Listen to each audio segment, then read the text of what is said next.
बोलो ना। एक चोर का नाम था अब्दुल रहीम, दूसरा चोर का नाम था अब्दुल करीम। अगर यहाँ किसी का नाम हो तो माफ कीजिएगा।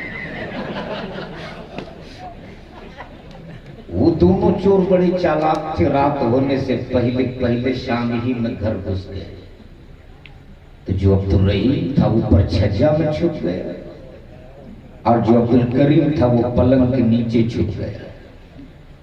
मकान मालिक जब काम करके घर लौटा, खाना खाने के बाद जब बिस्तर पे सोया तो बीवी बोल पड़ी, मेरे सरताज आज तो खाने पीने का काम चल गया, लेकिन कल के लिए घर में अनाज के एक भी दाने नहीं है। शौहर बड़ा साबिर था, बोल पड़ा घबराती क्यों, वो रहीम है ना, इंतजाम करे। फिर थोड़ी देर के बाद बोलती, मेरे सरताज दाल भी नहीं। शौहर बोला, अरे घबराती क्यों हो, वो रहीम है ना, इंतजाम करेगा। फिर थोड़ी देर के बाद बोलती है, सुबह उठने के बाद फौरन आपको चाय चाहिए, आज तो घर में चाय की पत्ती भी नहीं है। शौहर बोला, घबरा मत, वो रहीम है, इंतजाम करेगा। इतना सुनना था, छज्जा पर जो अब्दुल रहीम छुपा था धड़ाम से नीचे कूद गया और गुस्सा के बोला कि जब सब इंतजाम अब्दुल रहीम करेगा तो पलंग के नीचे जो अब्दुल करीम छुपा है वो का खाकर मैं से देख रहा हूँ हसन भाई, नाक भी यही पड़े, तकबीर भी यही करे, नारा भी यही लगाए, इनाम भी यही 2-4 लोग दे, तो आप क्या क्या तो अगर आप लोग भी कुछ करने आए हो तो जरा एक बार पूरा मजमा दोनों हाथों को उठा के बोल दो, या रसूल अल्लाह, या रसूल अल्लाह, जरा जोर से, जोर से, इश्क में, इश्क में, इश्क में, मोहब्बत से, हिम्मत के लिए, ताकत के लिए, कुव्वत के लिए, हौसले के लिए, आजाद के लिए, जीत के लिए, फतह के लिए, बोलते या रसूल अल्लाह। माशाअल्लाह। 1 बजे के बाद, वैसे मैं सुना था कि खान साहब लोग 12 बजे के बाद गर्म होते। वाह, अच्छा सुना है आपने, वाह, ये सही है। हाँ, और जब ये गर्म हो जाते तो इनको ठंडा करना भी बड़ा मुश्किल होता है। सही के गलत है। यहाँ तो आज लोग 10 नहीं 500-500 के नोट दे रहे हैं। नहीं हुआ था, ये एमपी है ना, उड़ीसा में, वो नोटबंदी का जमाना था, तो वैसे लोग परेशान थे तो सब 10-10 ही के नोट दे रहे। तो मैंने पूछ लिया, भाई आपके यहाँ सिर्फ 10 ही के नोट हैं क्या? तो ये खान साहब उसमें थे, मोछ में ताव देकर खड़े हुए, और मोदी जी वाली पहली करेंसी आई थी 500 वाली, मेरे हाथ में दे दी। मैं सोचते रहा, या अल्लाह ये नेपाल का है कि बांग्लादेश का है कि पाकिस्तान का है। उलट पलट के देखा तो नजर पड़ गई गांधी जी के चश्मे पर। मैं समझ गया कि ये मेरे मुल्क ही का मुद्रा है। मैंने उसको बहुत दुआएं दी। दुआएं देने के बाद मैंने कहा, खान साहब अब बैठ जाओ। उन्होंने कहा, मौलाना 10 रुपया काट लो, 490। खैर वो उड़ीसा के खान साहब थे, ये तो एमपी के खान साहब। आए है वाह। तो अगर आपका मूड बन गया है तो जरा एक बार मोहब्बत से बोल दो, या रसूल अल्लाह, या रसूल अल्लाह। पहले स्टेज की दुआओं का सहारा लेते हुए सिर्फ एक मतला और एक शेर, आए है, और वो भी किसी शायर का नहीं, एक आशिक का। इसलिए कि शायर तो हर गांव हर गली में मिलते, आशिक कभी कभी कहीं कहीं मिलता है। सुभान अल्लाह सुभान अल्लाह। और उस आशिक का नाम है अल्लामा हसन रजा खान, जो है मेरे आला हजरत के मंझले भाई का। लक़ब उनका है वस्ताद ज़मन। अब बात आ गई वस्ताद ज़मन की तो एक पैगाम सुन लो। अल्लामा मंजूर साहब क़िबला के हवाले इनके पूरे इलाके वालों को एक पैगाम। ये वही वस्ताद ज़मन है, उंगली में जख्म है, नासूर का शक्ल ली, लोगों ने मशवरा दिया डॉक्टर से दिखा लेना चाहिए। जानते हो उस्ताद ज़मन ने क्या कहा था?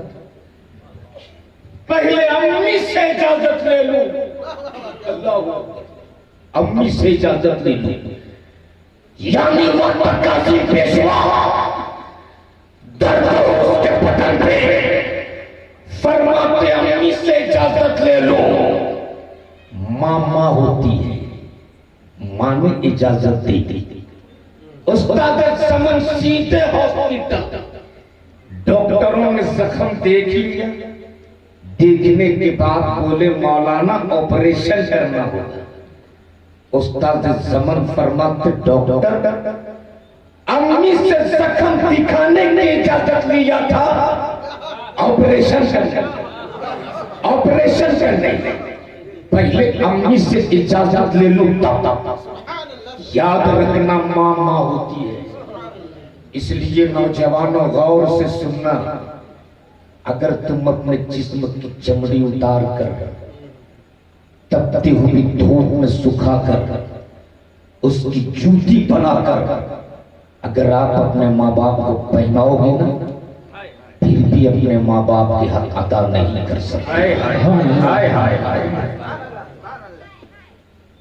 और अगर किसी मैदान में तुम नाकाम हो रहे हो और अगर कामयाबी चाहते हो तो कहीं और जाने की जरूरत नहीं, घर चला जा। अगर तेरी माँ जिंदा है तो सिर्फ माँ के आंचल थाम ले। अगर तेरे लिए तेरी माँ ने आंचल उठा दी तो खुदा की कसम वो दुआ मरदूद नहीं, रब की बारगाह में कबूल हो जाता है।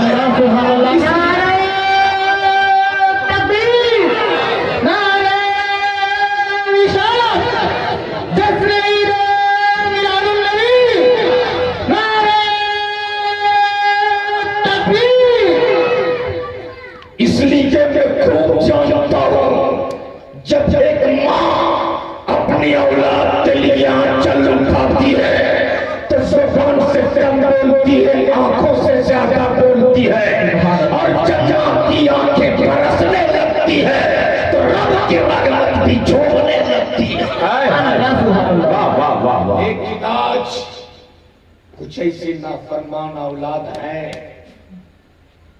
कि बाप के जिस्म पर फटी हुई लुंगी है, बेटा 5000 की चादर लेके चला है बरेली शरीफ। घर में माँ एक खुराक दवा के लिए तड़प रही, बेटा 10,000 की चादर लेके चला है अजमेर शरीफ। याद रखना मेरे ख्वाजा तेरी चादर के मोहताज नहीं है, नहीं है मेरे ख्वाजा तेरी चादर के मोहताज। मत चढ़ा 10,000 की चादर, 10 रुपया का फूल पेश कर दो और उसी पैसे को बचा बाप के लिए लिबास का इंतजाम कर दे, माँ के लिए दवा का इंतजाम कर दे। अगर तेरे माँ बाप इससे राजी हो गए तो गरीब नवाज राजी हो जाएंगे। अगर गरीब नवाज राजी हो गए तो गौसे आजम राजी हो जाएंगे। अगर गौसे आजम राजी हो गए तो नबी रहमत राजी हो जाएंगे। और अगर नबी राजी हो गए तो तेरा रब भी तुझसे राजी हो जाएगा। सुभान अल्लाह सुभान अल्लाह। वाह वाह वाह वाह। माँ माँ होती है, माँ होती है। माँ ने इजाजत दे दी, उस्ताद ज़मन फिर हॉस्पिटल लेटा दिए बेड पर। डॉक्टरों ने इंजेक्शन निकाला। उस्ताद ज़मान फरमाते डॉक्टर ये इंजेक्शन किस लिए, ये इंजेक्शन से तुम क्या करोगे? डॉक्टरों ने कहा मौलाना ये बेहोशी का इंजेक्शन है, ऑपरेशन करने से पहले चंद मिनट आपको बेहोश करूंगा, ऑपरेशन करने से पहले थोड़ी देर आपको बेहोश होना होगा। इतना सुनना था उस्ताद ज़मान उतर गए पेट से, बोल पड़े मुझे नहीं कराना ऑपरेशन, मुझको नहीं होना बेहोश, इसलिए कि मैंने जिंदगी की हर सांस होश में रहकर जीने का हक किया है, मुझको नहीं होना बेहोश, मुझको नहीं होना बेहोश। डॉक्टरों ने कहा मौलाना अगर मैं आपको बेहोश नहीं करूंगा तो आप मेरे ऑपरेशन के दर्द को बर्दाश्त नहीं कर सकोगे। इतना सुनना था उस्ताद ज़मान की आंखें बरसने लगी, उस्ताद ज़मान फूट फूट के रोने लगी और हिचकियां ले ले फरमाते डॉक्टर क्या मदीना छोड़ने में जो दर्द हुआ था उससे भी ज्यादा दर्द होगा, क्या मदीने की जुदाई में जो तकलीफ होती थी उससे भी ज्यादा तकलीफ होगी। डॉक्टरों ने कहा मौलाना हमें इस बात का अंदाजा नहीं कि आप मदीने को कितना चाहते हो या मदीने वाला आपको कितना चाहता है। मैं एक डॉक्टर मुझको इस बात का अंदाजा जरूर है, आप मेरे ऑपरेशन के दर्द को बर्दाश्त नहीं कर सकोगे। इतना सुनना था उस्ताद ज़मान फरमाते डॉक्टर तुझको अपना काम करने में कितना टाइम लगेगा? डॉक्टरों ने कहा 15 मिनट। उस्ताद ज़मान ने कहा जा मैंने तुझको 18 मिनट दे दिया, जब तुझको मेरे जिस्म में कोई हरकत ना मिले तब तुम अपना काम कर लेना। अब उस्ताद ज़मान फिर लेटा दिए पेट पर। थोड़ी देर के बाद डॉक्टर ने सुई चुभोई उंगली में, देखा जिस्म में कोई हरकत नहीं, तब डॉक्टरों ने कहा अपना काम कर लीजिए। अपना काम करने के बाद अब डॉक्टर इस इंतजार में कि उस्ताद ज़मान आंखें क्या खोले, उस्ताद ज़मान आंखें क्या खोले, लेकिन जैसे ही 18 मिनट बीत गए उस्ताद ज़मान की आंखें खुल गई। जैसे ही आंखें खुली है डॉक्टर पकड़ पड़ा कदम नाश को और बोल पड़ा मौलाना इससे पहले मैंने बहुत ऑपरेशन किए लेकिन जरा ये राज तो बता दे आखिर तूने मेरे ऑपरेशन के दर्द को बर्दाश्त कैसे किया? तब उस्ताद ज़मान फरमाते डॉक्टर सीने में जो दिल होता है वो दिल मेरे सीने में होता, तब तेरे ऑपरेशन के दर्द में उंगली क्यों महसूस करती?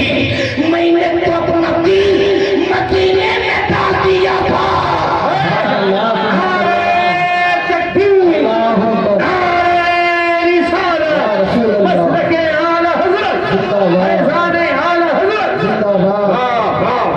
मैंने तो अपना दिल मदीने में डाल दिया था। जब सीने में दिल ही नहीं तो दर्द कैसे?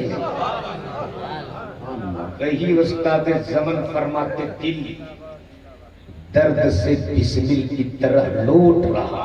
हाय हाय हाय जोर से वाह वाह। दिल दर्द से बिस्मिल की तरह लौट रहा हो, अमा सीने पे तसल्ली को तेरा हाथ धरा हो। और आगे फरमाते गर वक्ते अजल सर तेरी चौखट पे झुका हो, गर वक्ते अजल सर तेरी चौखट पे झुका हो, जितनी हो कज़ा एक ही सजदे में अदा हो। वाह वाह वाह वाह। पे आता है फकीरों पे उन्हें प्यार कुछ ऐसा। अच्छा एक बात बताओ, आपके दरवाजे पे कभी कोई फकीर आया कि नहीं आया? क्या बोलो ना, आता है ना? फकीर क्या कहता है? अल्लाह के नाम पे दे दो, मौला के नाम पे दे दो। आप 10 के नोट निकालते हो फकीर को दे देते हो, फकीर बदले में आपको क्या देता है? अरे बोलो ना, दुआ। आप सलामत रहो, आप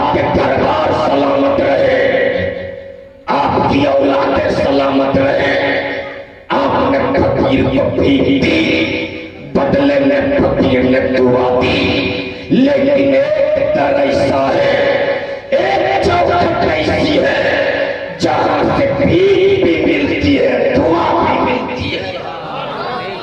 आता है फकीरों पे, उन्हें प्यार कुछ ऐसा, खुद भीख दे और खुद कहे ममते का भला हो। और एक जगह आला हजरत फरमाते तेरे टुकड़ों पे पले, जरा जोर से बोल, तेरे टुकड़ों पे पले, खैर की ठोकर में न डाल। याद रखना,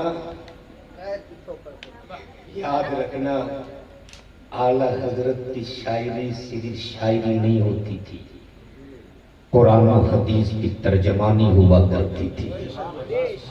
इसलिए तो आज मैं हर जगह सीना ठोक के कहता हूं कि दुनिया के तमाम उर्दू शायरों के कलाम को एक पल्ले में रख दो और आला हजरत के कलाम को दूसरे पल्ले में रख दो, कलाम आला हजरत का कोई जवाब नहीं ला। वाह वाह। इसलिए कि बरेली वाला न ताज पे बिका है, बरेली वाला न सऊदी रियाल पे बिका है, बरेली वाला बिका है तो फातिमा के लाल पे बिका।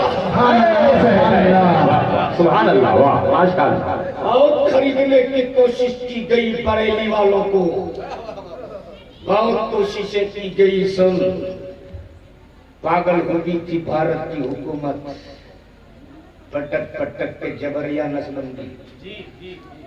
याद होगा अल्लामा मंजूर साहब के बिला, पटक पटक के जबरिया नसबंदी, जो जहां मिल जाए भेड़ बकरी की तरह कर देते थे। बड़ी बड़ी खानकाहों ने नसबंदी को जायज का हुक्म दे दिया। बड़े बड़े मुफ्तियों के जुब्बा व दस्तार बिक गए थे। उस वक्त इसी बरेली के सौदागरान के महल्ले में रहने वाला, जिस्म से कमजोर मगर हिम्मत से इतना भला कि हिमालय भी मेरे मुफ्ती आजम के दरवाजे पे पौना दिखे। हाय हाय, वाह वाह वाह वाह माशाअल्लाह। कलम निकाला और लिख दिया नसबंदी हराम हराम हराम अशद हराम। हुकूमत हिंद के पेट में मरोड़ पैदा हुआ कि कोई मौलाना है बरेली का, वो भी खान साहब, जो हुकूमत में टकराने की कोशिश किया है। तब गवर्नमेंट ऑफ इंडिया ने बरेली के डीएम को भेजा था सौदागरान की गलियों में कि वो कौन मौलाना है, जरा उसका बायोडाटा लाया जाए। जब बरेली का डीएम पहुंचा है सौदागरान की गलियों में, और जब गौसे आजम के उस चहीते पे नजर पड़ी है, तो बरेली के डीएम की नजरों से नजरें मिलाने की हिम्मत न जुटा पाया। सुभान अल्लाह, सुभान अल्लाह। नारे तकबीर, नारे रिसालत, जश्न ईद मिलाद नबी, फैज़ान आला हज़रत, मसलक आला हज़रत, नारे तकबीर।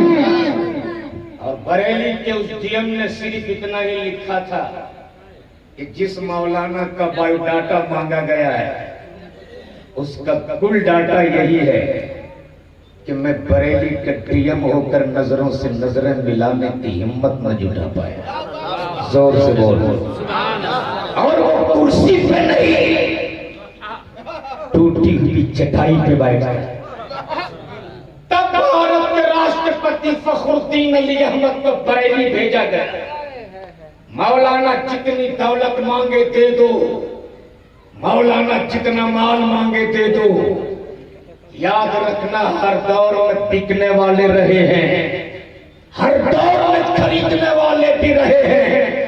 कल भी बिकने वाले थे, आज भी बिकने वाले हैं, कल भी खरीदने वाले थे, आज भी खरीदने वाले हैं। लेकिन यार ये तो अपने अपने नसीबे की बात है कि कोई माल पे बिके,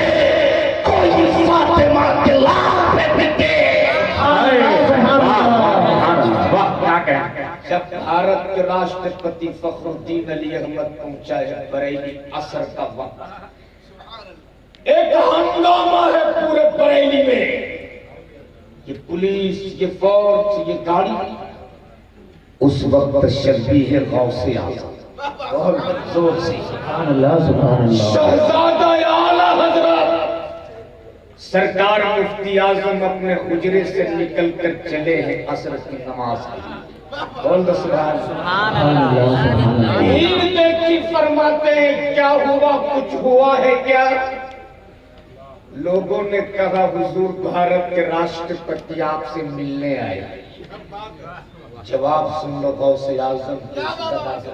सुभान अल्लाह, सुभान सरकार अल्लाह। मुफ्ती आजम फरमाते मैं क्यों मिलूं, मैंने तुमको नहीं बुलाया है। वाह वाह वाह वाह। आज अगर किसी के यहाँ कोई मुखिया आ जाए तो सुबह चाय दुकान में, पान दुकान में सीना ठोक के कहता ओए कल्लू, पता है रात में मुखिया जी मेरे घर आई थी, लेकिन वाह मुफ्ती आजम फरमाते मैं क्यों मिलूं, मैं तो अभी असर की नमाज के लिए जा रहा हूं। सुभान अल्लाह। नमाज से फारिग हुए हुजरे में लौटे लोगों ने खबर दी हुजूर घंटों से सदर जमहूरियत खड़ा है, 2 मिनट के लिए मिल लीजिए ना। सरकार मुफ्ती आजम फरमाते मैं तो अभी कब्रिस्तान जाऊंगा हाजिरी देने। कब्रिस्तान से लौटे मगरिब की आजान।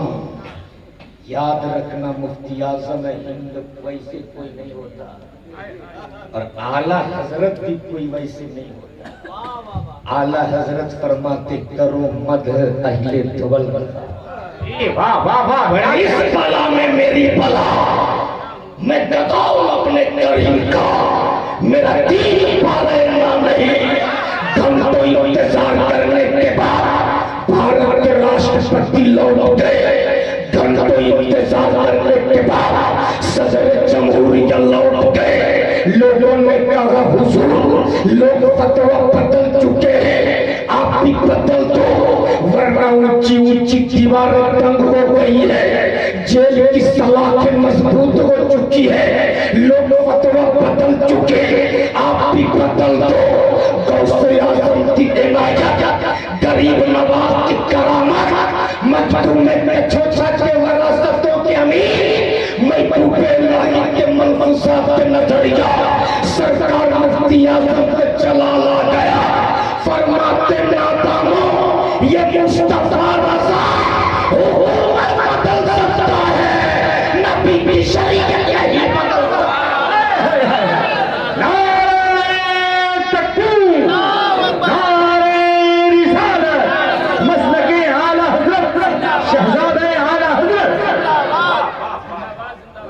सरकार मुफ्ती आजम। बहुत खरीदने वालों ने खरीदने की कोशिश की थी, बड़े बड़े सेठों की तिजोरियां खुल चुकी थी, लेकिन सरकार मुफ्ती आजम ने फरमाया कि अपनी दौलत को अपने पास रख। मुस्तफा रजा चाह ले ठोकर मार दे तो दौलत की अंबार लग जाए। तो वो है बरेली। अच्छा एक बात अब यही रुक कर एक बात और बता दो, आप लोग कभी मस्तान देखे? अरे बहुत डुप्लीकेट मस्तान आजकल मार्केट में घूम रहे हैं, पता नहीं आपके यहाँ आई कि नहीं आई। 2-4-5 अंगूठी इस हाथ में, 2-4-5 अंगूठी इस हाथ में, एक ही कलर का कुर्ता, एक ही कलर की लुंगी, लंबे लंबे बाल, शक्ल मुकम्मल बिगड़ी हुई होती है। आपके इलाके में ऐसे कोई आया? अल्लाह बचाए इस इलाके को। और मैं समझता हूँ हुजूर मंजूर साहब किबला जैसे आलिम इलाके में हो डुप्लीकेट मस्तान आ जाए। आया था एक मस्तान ऐसे ही बरेली में, झूम के बोल और जोर से और लगा पूरी आस्तीन चढ़ा कर ऐलान करने, कल मैं बरेली पलट गया। क्या कहा था? कल मैं बरेली पलट गया। तो कुछ लोग दौड़े दौड़े हजरत के पास में, आला हजरत के पास आए। बोल दो सुभान अल्लाह।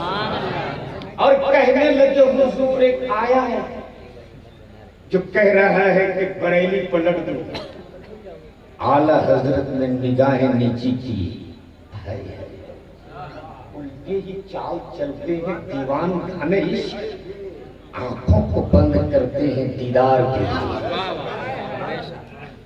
निगाहें नीची किए और नाप लिए उस आने वाले में कितना वजन है।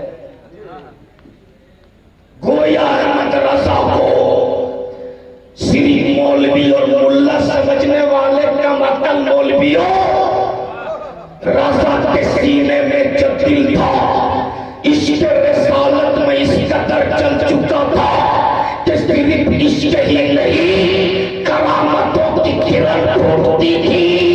वाह वाह माशाअल्लाह। आला हजरत ने निगाहें नीची किए और नीची किए किए फरमाते जाओ उसे पकड़कर सीधे मेरे पास ले आया। दो चार हट्टे कट्टे नौजवान दौड़े बाजू पकड़े चल रहे। आला हजरत ने बुलाया है, मस्तान को आला हजरत के सामने पेश किया। आला हजरत फरमाते कि मैंने सुना आप कह रहे थे बरेली पलट दूंगा। मस्तान ने कहा पलट दो। कहा बरेली पलट देंगे? मस्तान ने बोला यकीन नहीं, बिल्कुल पलट दूंगा। आशिक के सरवर पर जलाल आ गया। फरमाते मस्तान जी बरेली बाद में पलटिएगा। उधर अहमद रजा की खड़ाऊ रखी है, पैसे इसे पलट। अरे बोल जोर से जोर से। क्या सिलसिला है खड़ाऊ का, अजमेर से लेकर बरेली तक। कल जब अजमेर में जय चौकी जयपाल के सामने उड़ने लगा, हवा में उड़ने लगा, तब मेरे मोइनुद्दीन ने अपने पांव में पहनने वाली खड़ों की तरफ देखा और फरमाया खड़ों तू फिर आसमान की तरफ चला और तू जमीन पे इतना सुनना था मेरे मोइनुद्दीन की, मेरे गरीब नवाज की पांव में पहनने वाली खड़ों फिजा में उड़ी है, हवा में उड़ी है, जयपाल के सर पे पड़ी है। तो वो चौकी करीब आके बोला तू ही सच है, तू ही हक है, ये मादनी जत नहीं रूहानी जत है, ये जादू नहीं है, ये तो करामत है। माशाअल्लाह। उसी दिन मेरे खाजा ने अजमेर की धरती पर 90,000 लोगों को कलमा पढ़ाकर दायरे इस्लाम में दाखिल किया था। वह कल मोइनुद्दीन के खड़ाओं में तासीर दिखाई। यहाँ मेरे आला हजरत फरमाते बरेली बाद में पलटना, पहले अहमद रजा के खड़ाओं पलट दे।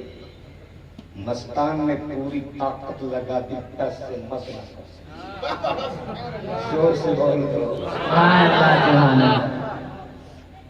तो जिस लकड़ी पे मोइनुद्दीन का तलवा लग जाए, पूरी दुनिया में उस लकड़ी का जवाब नहीं, और जिस अहमद रजा पे मोइनुद्दीन का जलवा लग जाए वो अहमद रजा का पूरी दुनिया में जवाब। लेकिन आज वही आला हजरत फरमाते तेरे टुकड़ों और हुजूर मुफ्ती आजम फरमाते यार फरमाते कि हुजूर मुफ्ती आजम क्या शेर मैंने पढ़ा क्या सर,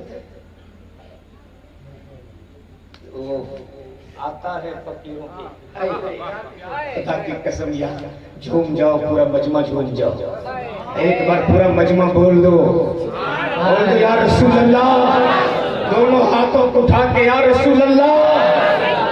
मुफ्ती आजम फरमाते कि आता, उस्ताद ज़मन फरमाते कि आता है फकीरों की, उन्हें प्यार कुछ ऐसा खुद भीग दे और खुद कहे मंगते का भला हो। अब जरा अगर बात आ गई फकीर की तो एक बात और सुन लो, और एक बार पूरा मजमा अपने दोनों हाथों को उठा के बोल दो या अली, या अली। मौला अली के नाम में इतनी गर्मी है कि अगर बर्फीली हवाओं में भी ले लो तो जिस्म से पसीना आने लगे। इसलिए कि मौला अली का नाम आज भी सुनने के बाद कहीं दीवार हिलती है, कहीं दर कांप जाता है।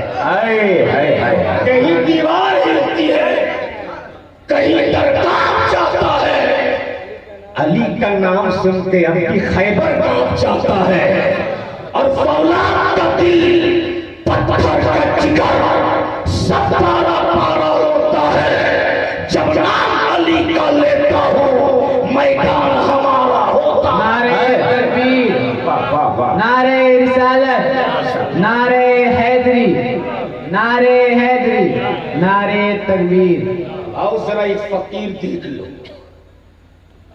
और आज मैं पूरी दुनिया में सीना ठोक के कहता हूँ, हुकूमत करनी हो किसी को तो मौला अली से सीखो। अली की हुकूमत एक मुल्कों में नहीं थी हजरत, कई मुल्कों पर, लेकिन मौला अली की सादगी तालम ये था कि टूटी हुई चटाई पर बैठते थे और सूखी रोटियों को पानी में भिगो भिगो कर खाते थे। आज अगर किसी की हुकूमत एक मुल्क में हो जाए तो 56 इंच की पेट पर 20 लाख का कोट पहने। बोलो सही के गलत है? मैं इख्तियार की कुर्सी पर बैठने वालों की आंखों में आंखें डाल के कहूंगा कि अगर हुकूमत सीखनी हो तो मौला अली से सीख ले। एक मुल्क में हुकूमत नहीं, कई मुल्कों पर, लेकिन सादगी ये कि टूटी चटाई पर बैठकर सूखी रोटी और पानी में भिगो भिगो कर खाता। एक दिन एक फकीर मौला अली के पास बोल पड़ा, बाबा कुछ खाने को मिलेगा? मौला अली फरमाते, अगर सूखी रोटी खाना है तो दस्तरखान पे बैठ जाए, और अगर अच्छा खाना खाना है तो सामने दरवाजे पे दस्तक दी। फकीर फकीर था, बोल पड़ा, बाबा पूरी जिंदगी हमने गुजार दी सूखी रोटी पर, आज सूखी रोटी नहीं, आज तो जरा अच्छा खाना चाहिए। मौला अली फरमाते, जा सामने दरवाजे पे दस्तक दी। फकीर ने दरवाजे पे दस्तक दिया, थोड़ी देर के बाद दरवाजा खुला और दरवाजा खोलने वाला कोई और नहीं, मुस्तफा के नूर है, फातिमा के दिल के चैन, सैयदना इमाम हुसैन। नारे तकबीर, नारे रिसालत, नारे हैदरी, नारे हैदरी।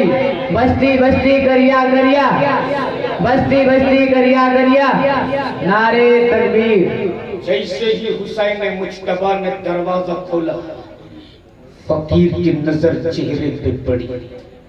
फकीर बर्जस्ता बोल उठा, हुसैन तुम ही शफी है पैगंबर हो ना? हाँ। हुसैन तुम ही तो पैगंबर के सरसवार हो ना? आका हुसैन फरमाते, हाँ। ए हुसैन तुम उसी सफी बाप के बेटे हो ना, जिनकी सखावतों की कसरत पूरी दुनिया खाती है? हुसैन मुज्तबा फरमाते, हाँ। हुसैन तुम उसी सखी माँ के बेटे हो ना, जिसने पानी से सेहर कर लिया, पानी से इफ्तार कर लिया और सामने की रोटी मांगने वाले को दे दी। हुसैन मुज्तबा फरमाते, हाँ। फकीर बोल पड़ा, हुसैन उसी सखी बाप के बेटे के सामने, उसी सखी माँ के लगते जिगर के सामने, उसी सखी नाना के नवासे के सामने आज फकीर अपना खाली दामन लेके खड़ा है, अपनी खाली झोली लेके खड़ा है। हुसैन मेरे खाली दामन को भर देना, मेरी खाली झोलियों को भर देना। फकीर मांगते गया, सखी बाप का सखी बेटा उसके झोलियों को भरते गया, शायद सवाल करते गया। हुसैन ने कहा उसके दामन को भरते गए, फकीर का दामन भर गया, फकीर की झोली भर गई।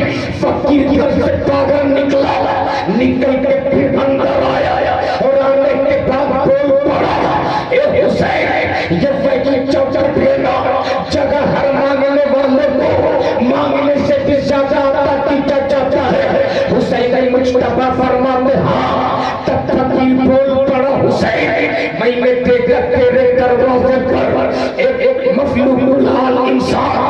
जिसके जिस्म पर फटे पुराने लिबास है, उलझे हुए बाल है, जिस्म पर फटाने फटे पुराने लिबास है, टूटी चटाई के बैठकर सूखी रोटियां खा रहा। हुसैन इसके पितामह पर भर दो ना, उसकी पिछोली को भर दो ना। मेरे हुसैन फरमाते कौन कहाँ बैठा है, चल मैं उसके पितामह पर भरूंगा, उसकी पिछोली को भरूंगा। फकीर आगे आगे, आका हुसैन पीछे पीछे, साजन आगे आगे, मेरे हुसैन पीछे पीछे घर से बाहर निकले। और निकलने के बाद उस साजन ने जमीन पर बैठा शख्स के जाने उंगली का इशारा किया और कहा हुसैन दे दे वो गरीब बैठा है, दे दे वो फकीर बैठा है। जैसे ही हुसैन पाक की नजर पड़ी, आंखें फटी की फटी रह गई, दिल धड़क उठा और बरजस्ता कौन उठे। अरे साहिल जिसको तुम फकीर समझ रहा है, ये कोई फकीर नहीं, इस घर के मालिक मेरे बाबा हजरत मौला अली बैठे हैं। सुभान अल्लाह, सुभान अल्लाह। नारे तकबीर, नारे रिसालत, जश्न मिलादुन नबी, फैजान आला हज़रत, मसलक आला हज़रत, नारे तकबीर। अब जब मौला अली की बात चल रही है तो सुन लो, और आज के जलसे से एक पैगाम लेकर के जाओ। और खुसूसन अगर बेटियों के बाप बैठे हो तो मेरी गुफ्तगू को बहुत गौर से सुनो। और एक बात बता दो, पूरे भारत में पूरी दुनिया में कोई एक ऐसा घर दिखा दो जिस घर में मियाँ बीवी में झगड़ा नहीं होता। है कोई ऐसा घर? अगर बहुत करीब से समझना हो तो कभी हसन फैजी से पूछ लीजिए, और करीब से जानना हो तो हमारे हाफिज कुतुबुद्दीन साहब से पूछ लीजिए, अपने वक्त के पीर साहब से पूछिएगा ना तो वो भी बोलेंगे हाँ एक बार हुआ था। मुतमईन रहिए, हजरत जा रहे हैं, आराम की जरूरत है। और ये हमारी कौम की अमानत है। दुआ करता हूँ अल्लाह मेरी इस कौम की अमानत को सलामत रखे, इसलिए कि आज मसलक के आला हजरत का झंडा जो पूरे छत्तीसगढ़ एमपी में लहरा रहा है, इन्हीं बुजुर्गों का करम है। आज हम नहीं जानते थे कि आला हजरत कौन है, मुफ्ती आजम कौन है। अरे इन बुजुर्गों ने आपको बता दिया कि ये आला हजरत है, ये मुफ्ती आजम है, ये कायदे अहले सुन्नत है। इन बुजुर्गों का बहुत एहसान है हमारे स्तरों पर। दुआ करो अल्लाह इन बुजुर्गों को सलामत रखे कयामत तक, और कयामत ना आए कयामत। बोल दो आमीन, झूम के बोल दो। कोई ऐसा घर नहीं है हसन भाई जिस घर में मियाँ बीवी में झगड़ा नहीं होता। आप बहुत जोर से बोलने लगता है। कल ही बहुत अच्छा दादा है। कल ही स्टेज की तवज्जो चाहूंगा। मौला अली और सैयदा फातिमा में झगड़ा नहीं, बातों बातों में कुछ बात हो गई। अहले इल्म की तवज्जो, बातों बातों में कुछ बात हो गई।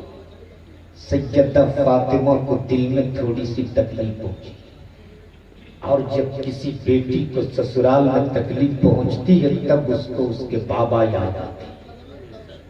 जब किसी बहन को तकलीफ पहुंचती है तब उसको भाई का प्यार याद आता है। सैयदा फातिमा को याद आ गए मुस्तफा, और सैयदा फातिमा ने सोचा बाबा का चेहरा देख लूंगी, दिल में जो तकलीफ पहुंची है वो दूर हो जाए। बोल दो सुभान अल्लाह। इसलिए कि मुस्तफा का चेहरा वो चेहरा है, बीमार देख ले तो शिफा पा जाए, मरीज देख ले तो सेहतमंद हो जाए, दुखियारा देख ले तो सुख पा जाए, अभागन देख ले तो किस्मत वाला हो जाए। सैयदा फातिमा ने सोचा बाबा का चेहरा देख लूं, दिल में जो तकलीफ पहुंची है दूर हो जाए। चले हैं अली के घर से निकल कर नबी के दर की तरफ। जैसे ही फातिमा मुस्तफा के चौखट पे पहुंची है, नबी करीम के घर का दरवाजा बंद। सैयदा फातिमा ने कुंडी बजाई। अंदर से नबी रहमत आवाज देते, कौन? सैयदा फातिमा बोल पड़ी, बाबा आपकी बेटी फातिमा। अंदर से नबी रहमत फरमाते, कौन फातिमा? कौन फातिमा? अल्लाहु अकबर। उस फातिमा के बारे में मुस्तफा पूछ रहे, कौन फातिमा? जिसकी शान तो यह है, कल महशर की भीड़ में जब फातिमा की सवारी गुजरेगी तो एक नेता देने वाला नेता देगा, एक आवाज देने वाला आवाज देगा। मैदान महशर वालों, अपनी अपनी निगाहें झुका लो, नबी की बेटी फातिमा की सवारी गुजरने वाली है। हाय हाय हाय, वाह वाह वाह वाह। बारे में मुस्तफा पूछ रहे, कौन फातिमा? बाबा हसन की अम्मी फातिमा। नबी रहमत फरमाते, कौन हसन? कौन हसन? बाबा हुसैन की अम्मी फातिमा। मुस्तफा जाने रहमत फरमाते, कौन हुसैन? कौन हुसैन? जब सैयदा फातिमा बोल पड़ी, बाबा अली की बीवी फातिमा। बोल दो सुभान अल्लाह, सुभान अल्लाह। सुन अगर बेटियों के बाप जरूर। जैसे ही फातिमा ने कहा अली की बीवी फातिमा, मेरे मुस्तफा ने फरमाया, बेटी लौट जा, लौट जा फातिमा। इस दरवाजे पे तुम उसी वक्त आना जब तेरे साथ तेरा शौहर मौला अली मुश्किल कुशा आ जाए। सुभान अल्लाह, सुभान अल्लाह। बोलो जोर से, सुभान अल्लाह, सुभान अल्लाह। लेकिन आज हम लोग क्या करते हैं, अगर हमारी बेटी दामाद में जरा सी अनबन हो जाए तो हम अपने मोहल्ले के 10-12 बड़ा बड़ा पेट वाला टकले किस्म के लोग 500 रुपया इस जेब में, 1000 रुपये ऊपर वाली जेब में डाल के हम उनको लेके जाते इंसाफ करने। वो इतने जालिम होते कि इंसाफ तो नहीं करता, मामला मुकम्मल साफ जरूर कर देता है। फिर होता क्या है, फैसला पंचायत, कोर्ट, कचहरी, अदालत, नौबत तलाक। बोलो सही के गलत है। लेकिन मेरे नबी ने फरमाया, बेटी लौट जा, लौट जा फातिमा। इस दरवाजे, तेरे लिए ये दरवाजा उस वक्त तक बंद है जब तक कि तेरे साथ तेरा शौहर मौला अली मुश्किल कुशा आ जाए।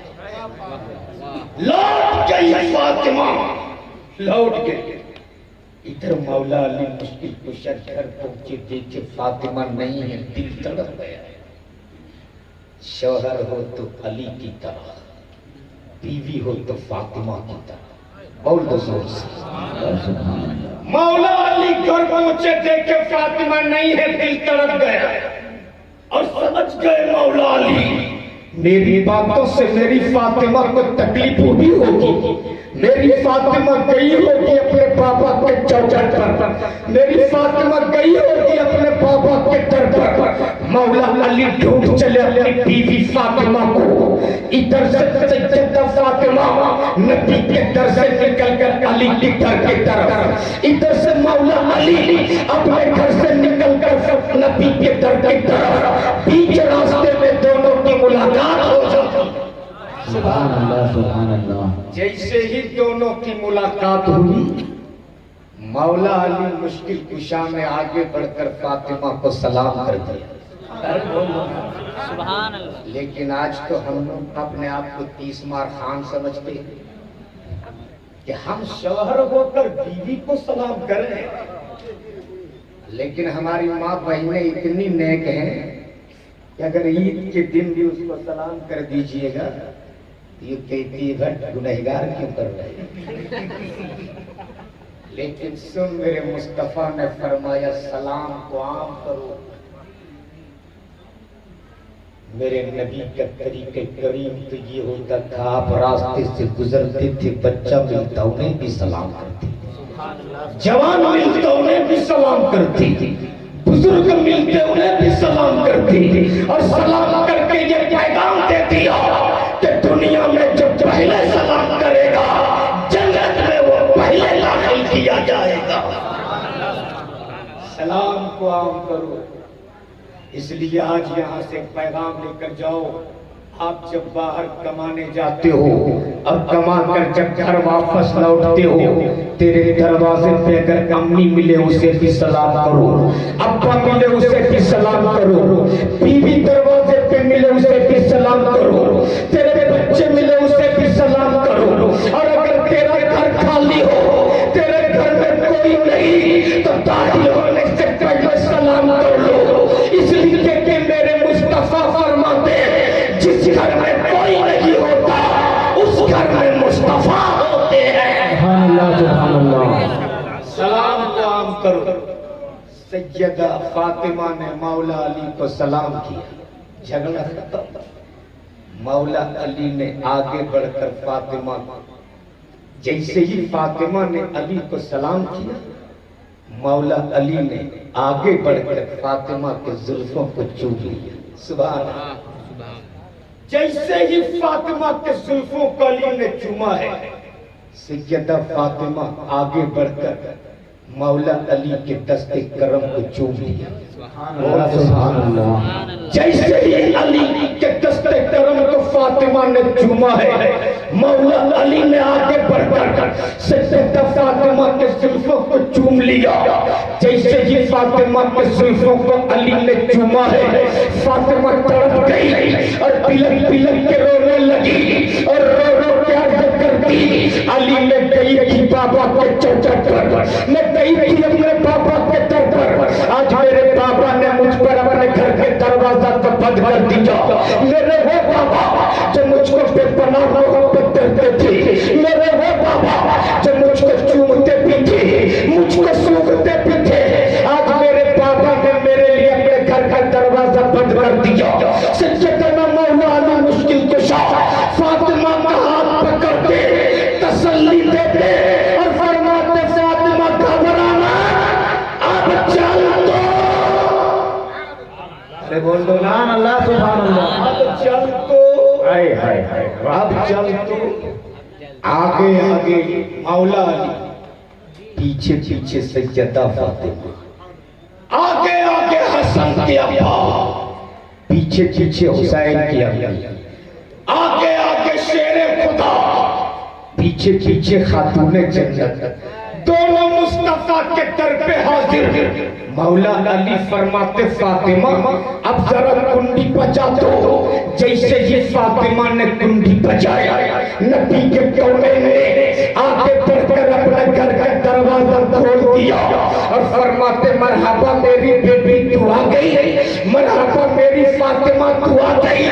गोया नबी के रहमत ने अपनी बेटी फातिमा पर अपने घर के दरवाजे को बंद करके क़यामत तक आने वाली अपनी पूरी उम्मत को पैगाम दे दिया कि अगर तेरी बेटी और दामाद में कभी अनबन हो जाए तो तुम उसमें दखल अंदाजी मत करो, बल्कि उन दोनों को सुलह कर लेने दो। अगर तुमने इस पे अमल कर लिया तो खुदा की कसम तेरे घर में कभी तलाक की नौबत आ ही नहीं सकती है। सुभान अल्लाह, सुभान अल्लाह। लेकिन आज अगर जरा सी बेटी फोन कर दे बाप को, तो बाप भी खूब तेवर में बोलता है, बेटी बस रुक, थोड़ी देर में आता हूं। याद रखना, तुम अपने बेटी के घर इसे बसाओगे नहीं बल्कि कोई आओगे। इसलिए अगर बेटियों के बाप बैठे हो तो मेरे नबी के इस पैगाम पे अमल कर ले, तुम भी महफूज रहोगे, तेरी आने वाली नस्लें भी महफूज रहेगी। इसलिए बस इसी चंद जुमलों के साथ अल्लाह की बारगाह में दुआ करता हूँ, मेरे मालिक हमें सुनने से ज्यादा अच्छी बातों पे अमल करने की तौफीक अता फरमा। आमीन। और अगर अल्लाह ने तुझको बेटा दिया है तो बेचो मत, मौला अली का गुलाम बनाकर किसी गरीब की बेटी से अपने बेटी का निकाह कर दे। खुदा की कसम, तुम जमीन के ऊपर रहोगे तब भी कामयाब रहोगे, जमीन के अंदर जाओगे तब भी कामयाब रहोगे। अल्लाह तबारक तआला हमें आपको सिरात मुस्तकीम पे चलने की तौफीक अता फरमाए। जिंदगी सब बतियार बाकी। खुदा हाफिज। अस्सलाम वालेकुम।